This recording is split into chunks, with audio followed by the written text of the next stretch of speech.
Entre 1968 et 2025. La Guinée équatoriale a traversé le couloir du temps. 57 ans à chercher l'équilibre entre puissance et justice. 57 ans à parler de changement et à l'attendre. 68. L'Espagne s'éloigne, la Guinée se lève. Francisco Macias Nguema promet la liberté, mais la promesse se transforme en peur. Les voix s'éteignent, les exils se multiplient, et la nuit tombe sur le jeune pays. 79.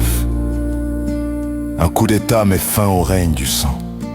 Teodoro Obiang Nguema prend le pouvoir, porteur d'espoir, d'ordre et de réconciliation. Le peuple respire, timidement. Mais bientôt la stabilité devient silence. Et le silence, habitude.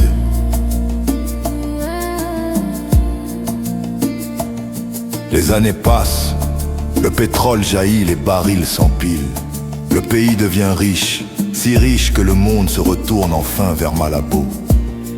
Les tours montent, les budgets explosent, les discours promettent la modernité. Mais dans les villages, l'eau manque encore. La lumière aussi. 2000. L'économie s'ouvre, les routes se dessinent. Les stades se remplissent, les sommets s'enchaînent. Le pouvoir se veut visionnaire et le pétrole éternel. Mais la démocratie, elle, reste prudente.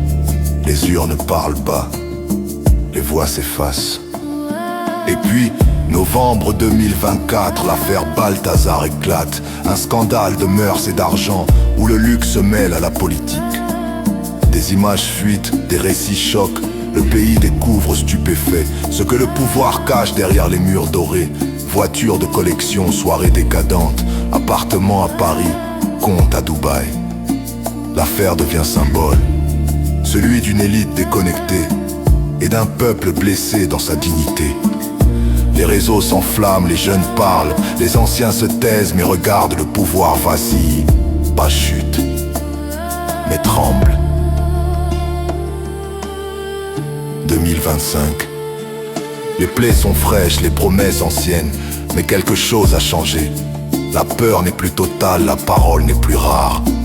Dans les marchés, dans les taxis, dans les universités de Bata et de Malabo, on ose parler d'avenir, on rêve d'un état plus juste, moins riche en façade, plus humain en fond. Les femmes s'organisent, les jeunes créent, les artistes peignent la vérité. Les journalistes murmurent ce que d'autres taisent. La Guinée s'éveille à sa propre conscience. Et pourtant, elle tient. Malgré la crise, malgré les scandales, malgré le doute, le pays avance entre mer et mémoire, entre pétrole et promesses. Les routes se prolongent, les villes se densifient, et au milieu du tumulte, le peuple continue de rire, de chanter, de vivre. 57 ans après l'indépendance, la Guinée se regarde enfin dans le miroir. Elle y voit ses excès, ses douleurs, mais aussi sa force. Un pays jeune encore lié à son passé, mais prêt à dire non. Non à la peur, non au silence. Parce qu'ici, entre deux barils de pétrole, deux prières du soir et deux éclats de rire d'enfants, la Guinée se raconte, pas en scandale, mais en courage. La Guinée ne s'effondre pas,